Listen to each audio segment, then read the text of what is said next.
کیونکہ یہ وہ ذکر ہے جو ہر ایک کے نصیب میں نہیں آتا۔ اس ذکر کے ہم تک پہنچنے کے پیچھے بڑی قربانیاں ہیں، اور وہ قربانیاں بنت زہرا کی۔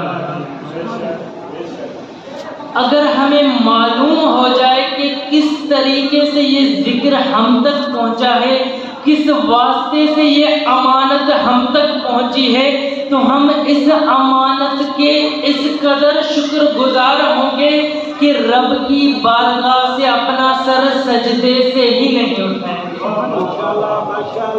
کہ ایک ایسی نعمت ہمارے شامل حال خدا نے کر دی ہے کہ جس کا اندازہ ہی نہیں لگایا جا سکتا، اور وہ نعمت عزاداری ہے۔ کیونکہ رونا زندگی کی علامت ہوتا ہے۔ آپ نے دیکھا ہوگا اپنی زندگیوں کے اندر، جب بچہ اس دنیا کے اندر آتا ہے تو سب سے پہلا جو کام کرتا ہے اسے رونا کہا جاتا ہے،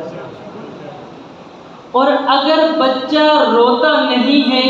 تو ڈاکٹر بھی پریشان ہو جاتا ہے، والدین بھی پریشان ہو جاتے ہیں، عزیز و اقارب بھی پریشان ہو جاتے ہیں۔ کیوں پریشان ہو جاتے ہیں؟ کہ یہ بچہ رو نہیں رہا۔ کیونکہ جب بچہ روتا ہے اس سے یہ اندازہ ہو جاتا ہے کہ یہ بچہ اس دنیا کے اندر حیات لے کر آیا ہے، کیونکہ یہ رونا زندہ ہونے کی علامت ہے۔ اور ہم در حقیقت یہ جو روتے ہیں اس ظلم پر روتے ہیں جو امام حسین پر ڈھایا گیا، اور اس ظلم پر رونا یہ بتاتا ہے کہ ہمارا ضمیر مردہ نہیں ہے بلکہ ہمارا ضمیر زندہ ہے، اور زندہ ہونے کی علامت یہ ہے کہ ہم امام حسین پر گریہ کرتے ہیں۔ کہ جس طریقے سے جو روایت سرنامہ کلام کی ہے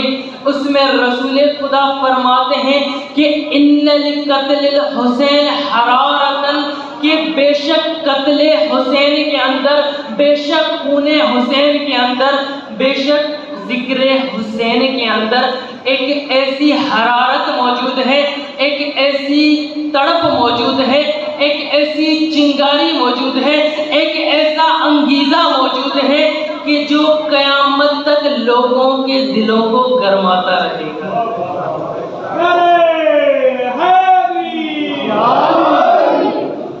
اور ساتھ ہی فرما دیا لا تبردو ابدا، کہ بے شک اس ذکر کے مقابلے میں کئی رکاوٹیں آئیں گی، کئی مشکلات آئیں گی، کئی پریشانیاں آئیں گی، بہت چیزوں کو برداشت کرنا ہوگا، لیکن پھر بھی فرما دیا لا تبردو ابدا، اس ذکر کے ساتھ میری بیٹی کی دعا بھی شامل ہے، اور دعائے زہرا کی ایسی تاثیر ہے کہ یہ ذکر تمام مشکلات کے باوجود کبھی ٹھنڈا نہیں ہوتا۔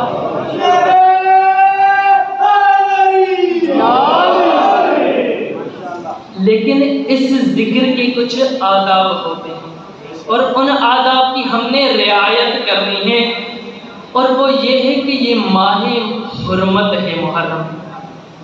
اور ماہ محرم کو حرمت خداوند متعال نے واقعہ کربلا سے پہلے ہی عطا کر دی تھی،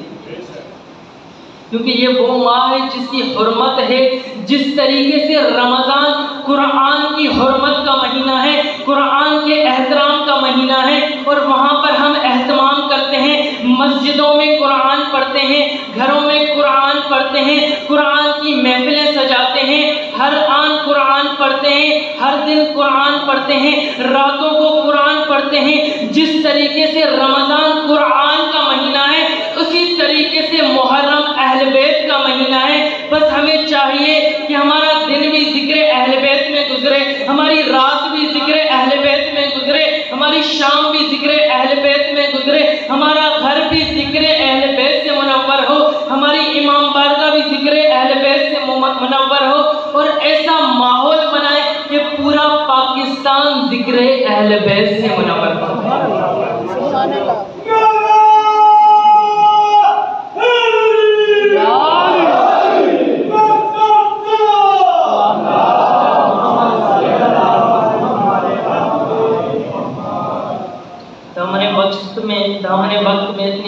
گنجائش نہیں ہے، کچھ عرائض کی آپ کو پیش کروں کہ اس محرم میں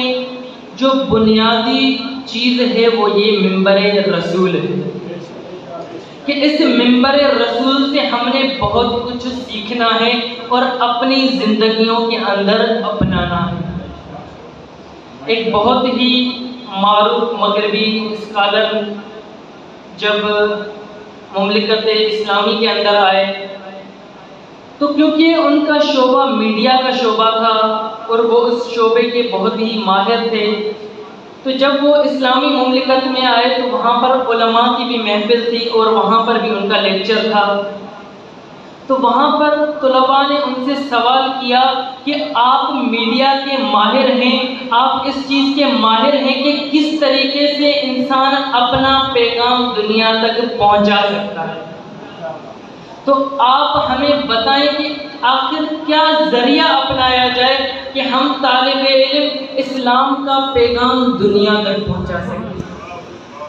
تو وہاں پر اسی مغربی اسکالر نے کوئی اور وسیلہ انتخاب کرنے کا حکم نہیں دیا، بلکہ کہا کہ آپ لوگوں کے پاس ایک ایسی نعمت موجود ہے کہ جس کے آپ لوگ قدردان نہیں ہو، اور وہ نعمت منبر رسول ہے،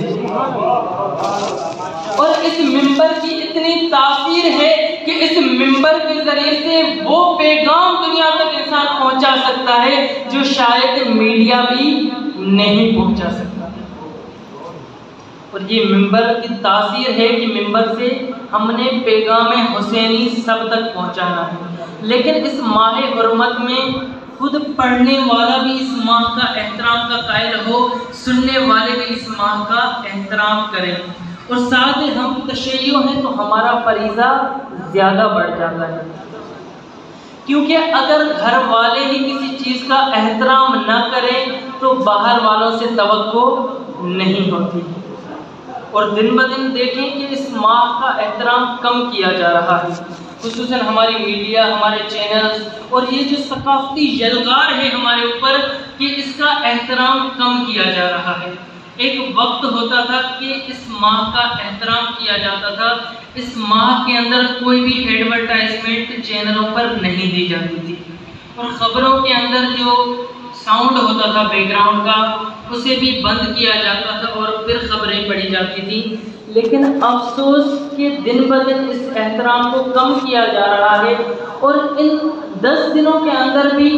اسی طریقے سے خبریں دینے والے ساؤنڈ کے ساتھ خبریں دیتے ہیں، اور جو ایڈ نشر کرتے ہیں وہی ایڈ آ رہے ہیں، کھانے پینے کی چیزیں آ رہی ہیں اور دیگر چیزیں ہمارے میڈیا پر آ رہے ہیں، اور اس طریقے سے محرم کا احترام کم کیا جا رہا ہے۔ لیکن ہماری ذمہ داری ہے کہ اس آواز کو منبر حسین کے ذریعے سے بلند کریں، اور اپنی مجالس کے اندر ہم بھی شریک ہوں اور ساتھ میں اہل سنت کو بھی شریک کریں، تاکہ یہ پیغام، کیونکہ حسین کا پیغام فقط شیعہ تک محدود نہیں، حسین کا پیغام فقط سنی تک محدود نہیں، بلکہ حسین جو مدینہ سے پیغام لے کر نکلے ہیں وہ پیغام تمام عالم اسلام کے لیے ہے۔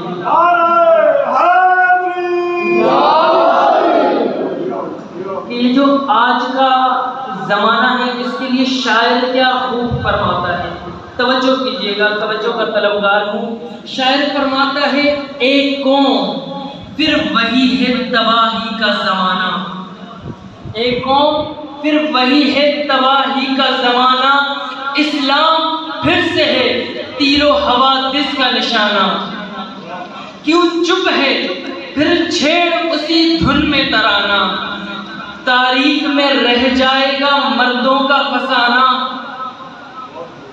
تاریخ میں رہ جائے گا مردوں کا فسانہ، کیوں چپ ہے پھر چھیڑ اسی دھن میں ترانہ،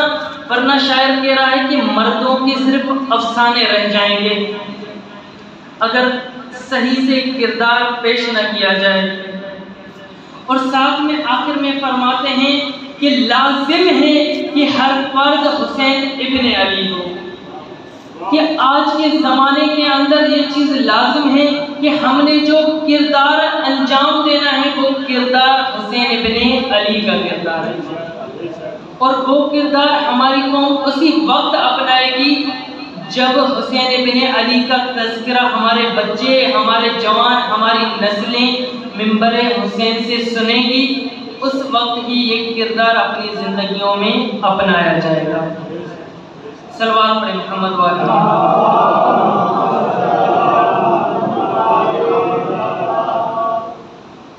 اور اس منبر سے جو چیز پیش کی جائے ان چیزوں میں سے فضائل علی ابن ابی طالب کہ خود رسول خدا نے فرمایا کہ زینوا مجالسکم، کہ اپنی مجلسوں کو زینت دو، لیکن زینت کس چیز سے دینی ہے؟ آیا اپنی امام بارگاہوں میں ہم رنگ کروائیں، آیا بینر لگائیں، یا کوئی اور اہتمام کرے؟ تو کوئی اور اہتمام کرے یا نہ کرے، لیکن جس اہتمام کی تاکید رسول اعظم کر رہے ہیں وہ یہ کہہ رہے ہیں کہ اپنی مجلسوں کو زینت دو، فضائل علی بن ابی طالب۔ نعرہ حیدری۔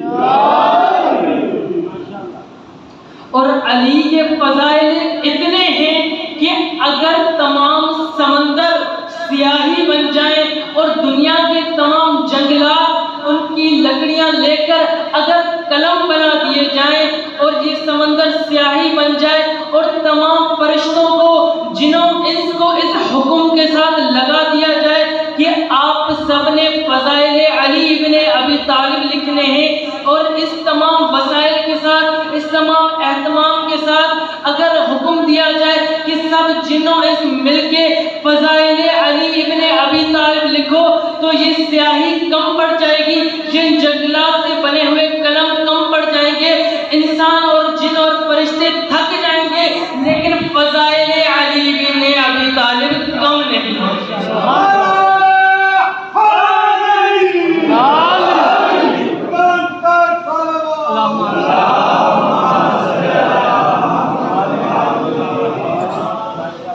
لیکن یہ فضائل زیادہ ہیں تو ہماری ذمہ داری بھی بڑھ جاتی ہے کہ فضائل کا زیادہ ہونا اس لیے ہے کہ خود خداوند متعال متعارف کروا رہا ہے اہل بیت کو ان فضائل کے ساتھ کہ میں نے یہ فضائل اہل بیت کو تو دے دیے ہیں، اب اہل بیت کے پیروکاروں کا کام شروع ہو جاتا ہے کہ اہل بیت کے فضائل کچھ اپنی زندگیوں میں بھی اتارنا شروع ہو۔ اور یہ فضائل اتنے ہیں کہ میں یہ کہوں تو غلط نہ ہوگا کہ باوجود بنو امیہ کے دور کے کہ جس میں فضائل کو چھپا دیا گیا تھا، اور فضائل نہ فقط فضائل چھپا دیے گئے تھے بلکہ ممبروں پر یہ کہا گیا اس دور حکومت میں کہ آپ نے علی کے فضائل پڑھنے نہیں بلکہ علی کے خلاف آپ نے اپنے خطبوں میں بیان کرنا ہے۔ لیکن ان فضائل کو چھپانے کے باوجود بھی اور علی کے خلاف منبر پر زبان درازی کرنے کے باوجود بھی ہمیں اتنے فضائل ملتے ہیں علی کے کتابوں میں، نہ فقط شیعوں کی کتابوں میں بلکہ اس سے بھی کہیں زیادہ اہل سنت کی کتابوں کے اندر ہمیں فضائل ملتے ہیں۔ یہ فضائل تو وہ ہیں کہ جو بیان کر دیے گئے ہیں، لیکن وہ فضائل کتنے ہوں گے جو بیان ابھی کیے ہی نہیں گئے۔ اور یہ فضائل امام علی علیہ السلام، لیکن ان فضائل کو سمجھنے کے لیے بھی معرفت کی ضرورت ہوتی ہے، کیونکہ روایات کے اندر ہے کہ من ماتا ولم یعرف امام الزمان ہی ماتا میتتن جاہلیہ، کہ جو اس عالم میں وفات پا جائے اور اپنے زمانے کے امام کی معرفت ہی حاصل نہ کرے تو وہ ایسے ہی مر گیا جیسے جاہلیت کی موت ہوئی۔ لہذا معرفت ضروری ہے، کیونکہ اگر معرفت نہ ہو اور فقط فضائل ہوں تو وہاں پر کئی مشکلات پیش آ جاتی ہیں، کیونکہ علی کے فضائل ہی اتنے تھے کہ خود علی کے زمانے کے اندر ایسے طبقات پیدا ہو گئے کہ یا تو علی کو حد سے بڑھا دیتے تھے یا تو علی کو حد سے بھی کم کر دیتے تھے، اور یہ مشکلات ہر زمانے میں رہی ہیں۔ لہٰذا امام علی علیہ السلام نے ایسا فارمولہ دے دیا کہ امام علی علیہ السلام نے ایسا کلیہ دے دیا جو آخرت تک جاری و ساری ہے. اور امام علی علیہ السلام نہج البلاغہ میں کیا فرماتے ہیں کہ حلق فی الرجلان، میرے بابت دو طرح کے لوگ ہلاک ہو جائیں گے، محب و غالب و مبغض و غالب. یہ دونوں طبقے ہلاک ہو جائیں گے، نابود ہو جائیں گے، جو میری نسبت یا تو مجھے میرے درجے سے بھی اتنا بڑھا دیتے ہیں کہ نعوذ باللہ خدا بتا دیتے ہیں، یہ گروہ بھی ہلاک ہو جائے گا، اور وہ لوگ مجھے اتنا گھٹا دیتے ہیں کہ مجھے امام بھی نہیں مانتے، وہ بھی ہلاک ہو جائیں گے. ان فضائل کے اندر تعادل ضروری ہے، کیونکہ علی کا پیروکار ہوتا ہی وہ ہے جو اپنا ہر قدم علی کے ساتھ اٹھائے، نہ ہی علی سے آگے چلا جائے کہ وہ علی سے آگے کہلائے، اور نہ ہی اتنا پیچھے رہ جائے کہ امام آگے چلے جائیں اور اس سستی کے اندر بہت ہی پیچھے رہ جائے. بلکہ شیعہ کی اگر ڈیفینیشن کی جائے، شیعہ کی اگر تعریف کی جائے تو اپنے لفظ سے ہی لفظ شیعہ واضح ہے. کہ آپ نے ایک لفظ سنا ہوگا تشیع، اس طرح کہا جاتا ہے کہ آج فلاں مرحوم کی تشیع جنازہ ہے، تو تشیع جنازہ اسے کہا جاتا ہے یعنی جنازے کے ساتھ قدم سے قدم ملا کر چلنا.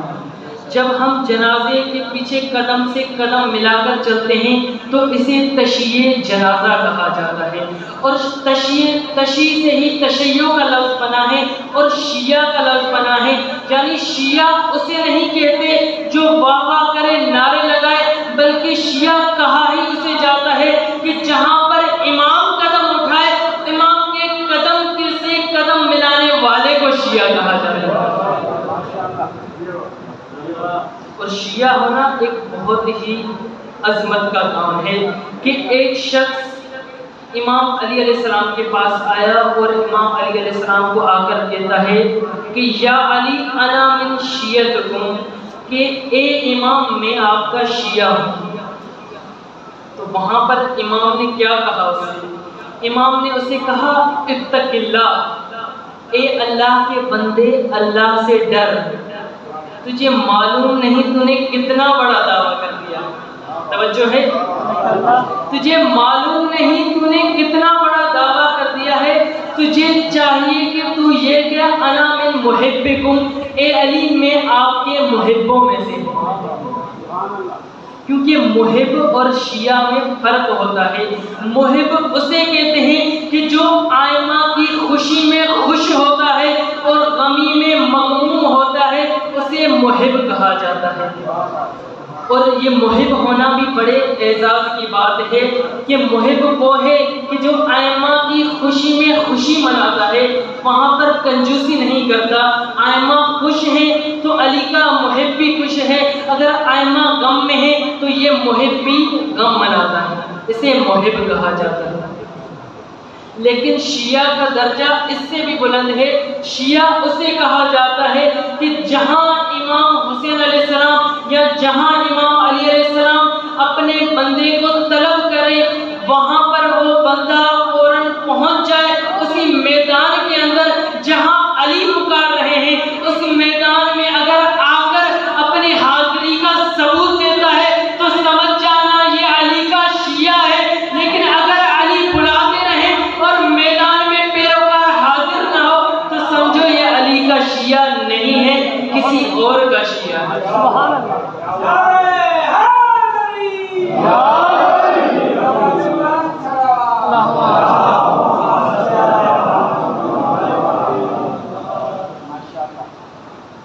جس طرح آپ بات چل رہی تھی احترام کی، تو یہ احترام اور بے احترامی یہ دونوں عنوان ہیں جسے ہم حرمت اور حرمت شکنی بھی کہتے ہیں. یہ دونوں عنوان ازل سے ہی قائم ہیں، کیونکہ جب رسول خدا نے نہضت کا آغاز کیا، جب رسول خدا نے توحید کا پرچار کیا، اسی وقت یہ دونوں طبقے وجود میں آ گئے. کہ جب رسول خدا نے اپنے توحید کا پیغام نشر کیا، وہاں پر ہی ایک طبقہ ایسا بھی پیدا ہوا جس نے بے احترامی کی، کبھی کسی رسول کو کہا کہ نعوذ باللہ یہ تو جادوگر ہے، اور کبھی کہا نعوذ باللہ یہ تو گمراہ کرنے والا ہے، یہ تو شاعر ہے۔ اس طرح کے الزام لگاتے گئے، یعنی ایک ایسا طبقہ تھا کہ جس نے بے احترامی کی، جس نے حرمت شکنی، لیکن خدا کا یہ اصول ہے اور خدا کا یہ قانون ہے کہ جس زمانے کے اندر حرمت شکنی کرنے والے پیدا ہوں گے، وہاں پر خدا ایسے بندے بھی پیدا کرے گا جو احترام کو بحال بھی کرتے جائیں گے، اور جہاں حرمت شکنی ہوگی تو وہاں حرمتوں کا دفاع کرنے والے بھی پیدا ہوتے۔ اور اسی نہضت میں آپ نے دیکھ لیا کہ جب رسول خدا نے اپنی تحریک کا آغاز کیا تو وہاں پر کسی نے بھی لبیک نہیں کہا، ہر طرف سے جھٹلایا جا رہا تھا، ہر طرف سے انکار کیا جا رہا تھا، لیکن وہاں پر ہمیں تاریخ کی 3 ایسی ہستیاں نظر آتی ہیں جنہوں نے اس پیغام رسالت پر سب سے پہلے ایمان لے آئے۔ آپ نے دیکھا ہوگا تاریخ کے اندر یا اسکولوں کے اندر کچھ اور بتایا جاتا ہے، لیکن حقیقی تاریخ بیان کرنے کے لیے بھی اسی منبر حسین کا ہونا ضروری ہے۔ اب وہ 3 تاریخی شخصیات کون تھی جو سب سے پہلے رسول خدا پر ایمان لے آئے؟ ان تاریخی شخصیات میں سے ایک عمر رسیدہ شخصیت ہے، جو عمر کے لحاظ سے بھی رسول خدا سے زیادہ بڑے ہیں اور عزت و احترام کے لحاظ سے بھی رسول خدا سے زیادہ بڑے ہیں، کیونکہ وہ رسول خدا کے چچا ہیں، اور حالانکہ وہ عمر میں بھی بڑے ہیں، منصب میں بھی بڑے ہیں اور رشتہ داری میں بھی بڑے ہیں، لیکن جب رسول خدا نے اپنے توحید کا پرچار کیا تو سب سے پہلے جس ہستی نے حرمت رسول خدا کا دفاع کیا وہ ہستی کوئی اور نہیں ہے بلکہ وہ ہستی سردار حضرت ابو طالب علیہ السلام ہے۔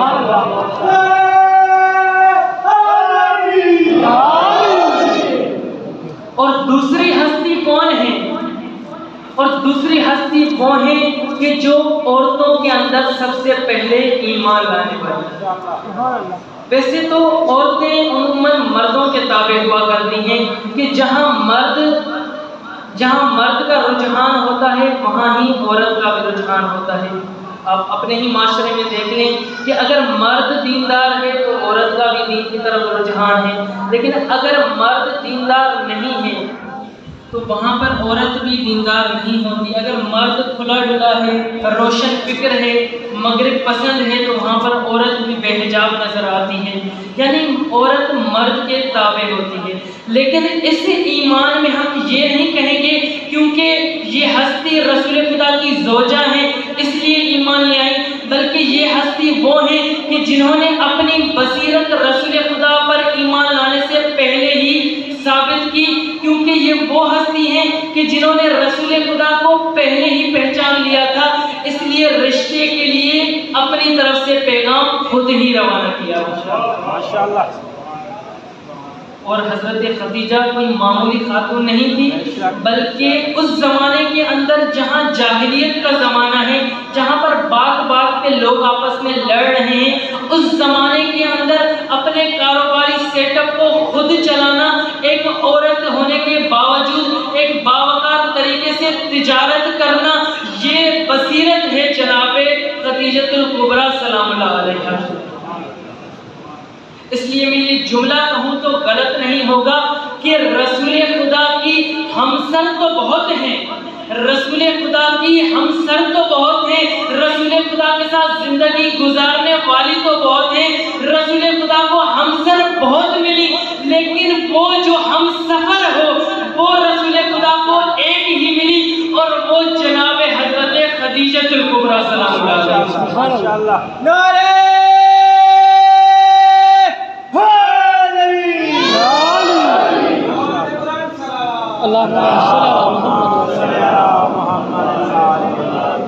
اور جو تیسری ہستی ہیں وہ ہستی ہیں کہ جنہوں نے کم سنی کے اندر ہی اپنی معرفت کا ثبوت دے دیا. حالانکہ عمر کم ہے لیکن پھر بھی اپنی معرفت کا ثبوت دے دیا.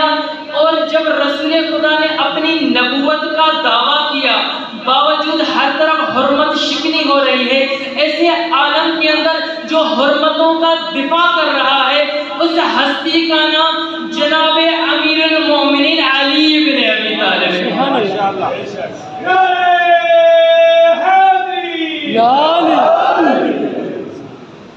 اور کچھ لوگوں کو تو غدیر میں اعلان ولایت پر بھی اعتراض ہوتا ہے. میں کہوں گا اعلان ولایت تو بعد میں ہوا تھا لیکن رسول خدا نے وعدہ وفا تو کرنا ہی تھا، کیونکہ جب اسلام کی پہلی میٹنگ ہے،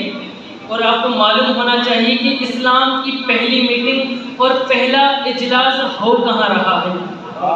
ماشاءاللہ. کیونکہ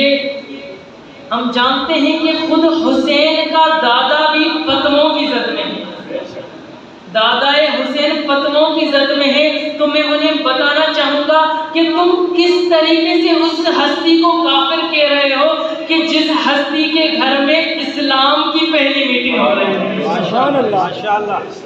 اور اسلام کی پہلی میٹنگ ہوئی، دعوت ذوالعشیرہ ہوئی، اور وہاں پر ہی غدیر کا اعلان تو بعد میں ہوا ہے لیکن وہیں پر ہی رسول خدا نے کہہ دیا تھا کہ آج میں تنہا اس توحید کا ابلاغ تو کر رہا ہوں، لیکن آج جو میرا ساتھ دے گا، آج جو میری دعوت پر لبیک کرے گا وہ میرا وصی ہوگا،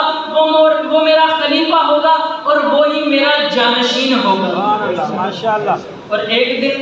ایک دفعہ یہ اعلان کیا، کوئی اور نہیں کھڑا ہوا، حضرت جناب امیر کھڑے ہوئے، رسول خدا نے بٹھا دیا. کہیں کوئی بعد میں نہ کہے کہ میں تو اٹھنے کے لیے تیار تھا لیکن یہ بچہ اٹھ گیا، اس لیے رسول خدا نے بٹھا دیا اور دوبارہ کہا کہ کوئی ہے جو میرا آج اس تحریک کے اندر ساتھ دے، وہ میرا وصی بھی ہوگا، میرا خلیفہ بھی ہوگا، میرا جانشین بھی ہوگا. دوبارہ بھی کوئی نہیں اٹھا. جب اٹھنے کا وقت آیا تو جناب امیر اٹھے، پھر سے رسول خدا نے بٹھا دیا اتمام حجت کرنے کی. تیسری دفعہ بھی یہی اعلان تکرار کیا اور تیسری دفعہ بھی رسول خدا نے کہا جو میرا ساتھ دے گا وہ میرا وصی ہوگا، میرا خلیفہ ہوگا، میرا جانشین ہوگا اور وہی میرا بھائی ہوگا، میرا نفس ہوگا. تو تیسری دفعہ بھی کوئی اور نہیں کھڑا ہوا بلکہ تیسری دفعہ بھی جو ہستی کھڑی ہوئی حرمت رسول کا دفاع کرنے کے لیے، وہ ہستی کوئی اور نہیں ہے بلکہ میرے پہلے امام خلیفہ بلا فصل علی ابن ابی طالب علیہ السلام ہے. ماشاءاللہ.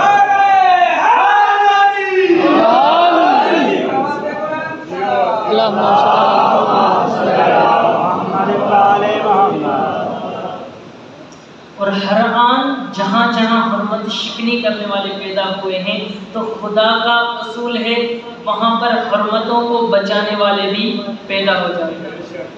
اسی طریقے سے جنگ احد میں آپ نے دیکھا کہ جہاں پر رسول خدا کو سب چھوڑ کر چلے گئے تھے، یہ میں نہیں کہہ رہا، قرآن کے الفاظ ہیں، قرآن نے خود منظر کشی کی ہے جنگ احد کی. ایسے عالم کے اندر جہاں رسول خدا کی جان خطرے میں ہے، جب رسول کی جان خطرے میں ہو وہاں پر جو اپنی جان کو خطرے میں ڈال کر رسول کی جان کو بچاتا ہے وہ کوئی اور نہیں بلکہ مولا کائنات علی بن ابی طالب. ماشاءاللہ. اور اسی طرح ہر جنگ کے اندر و ہر موڑ پر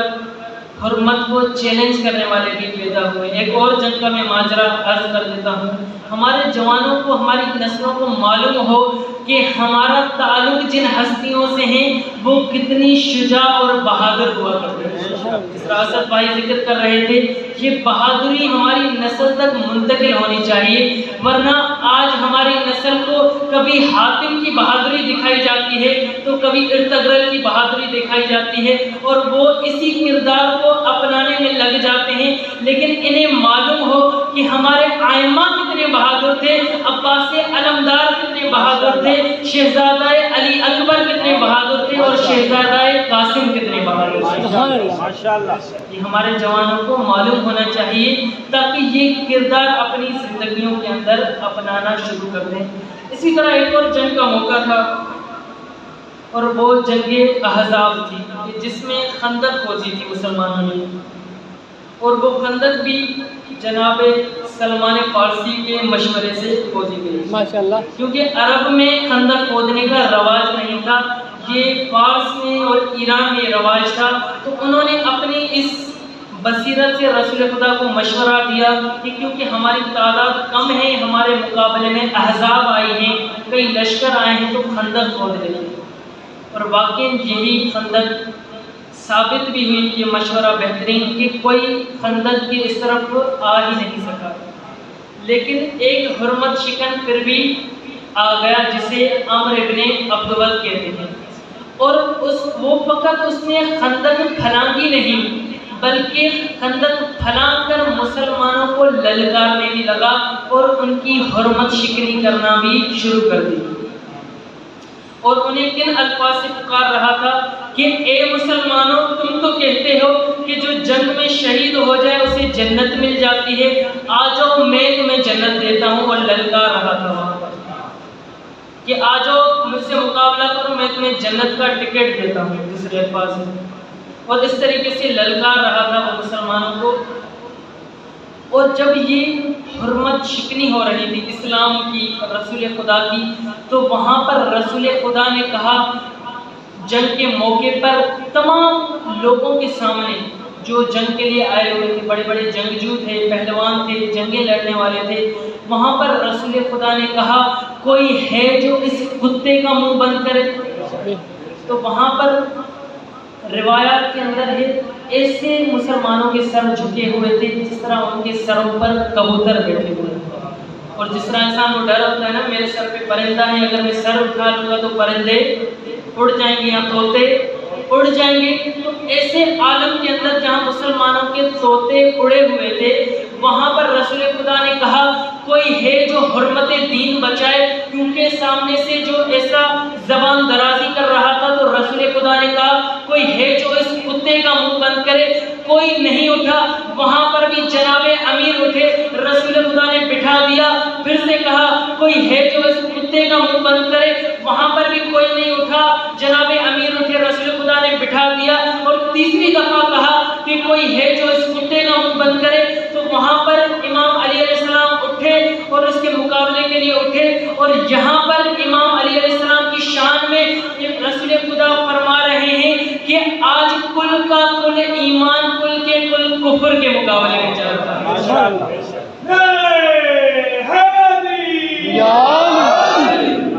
اور وہاں پر بھی کل ایمان نے حرمت کی پاسداری، بے شک بے شک، کیونکہ جہاں پر دین کی حرمت کی بات آتی ہے تو وہاں پر حرمت کو بچانے کا نام عزاداری ہوتا ہے۔ اور ایک وقت ایسا بھی آیا کہ دین پر ایسی آنچ آئی کہ جو غدیر کے اندر رسول خدا دین کو مکمل کر کے گئے تھے، جس رکن ولایت پر دین کو مکمل کر کے گئے تھے رسول خدا، اس رکن کو ہی دین سے نکال دیا گیا اور ولایت کو ہٹا کر ایک اور نظام اس کی جگہ پر لایا گیا۔ اور علی علیہ السلام کی مظلومیت یہ ہے کہ علی جنازہ رسول میں موجود ہیں اور امت یہاں پر اپنا اگلا خلیفہ منتخب کر رہی ہے، اور اس عالم کے اندر رسول خدا کے بعد مظلومیت ہے علی کی کہ علی کو 25 سالوں کے لیے گھر میں بٹھا دیا گیا اور گوشہ نشینی کی زندگی اختیار کی۔